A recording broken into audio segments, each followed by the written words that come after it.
Izdavačka kuća Dereta je u svojoj ediciji muzičke biografije posle Toma Waitsa, Leonarda Cohena i braće Young izdala i četvrtu knjigu.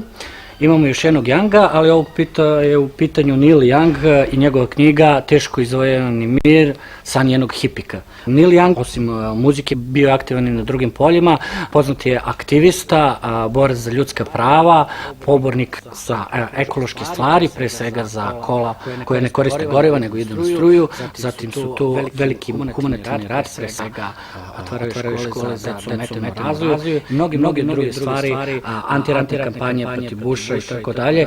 Uvijek je bio na pravoj strani za vreme kako u vreme svoje najveće popularnosti, tako i danas kada mu je karijera na zalasku i kada je pravo vreme da se rezimiraju stvari i po prvi put imamo jednu autobiografiju, dakle nije pitanju biografija, iz prve ruke dobijamo uvid u najinteresantnije detalje iz njegovog života i ne samo njegovog života, puno poznatih ljudi, puno nedorečenih stvari, sukoba sa Lynyrd Skynyrd i svega ostalo što se dešavalo u njegovom životu je ovde i pored velikog uspeha koji je knjiga postigla u svetu, mislim da drugačije neće biti i kod nas.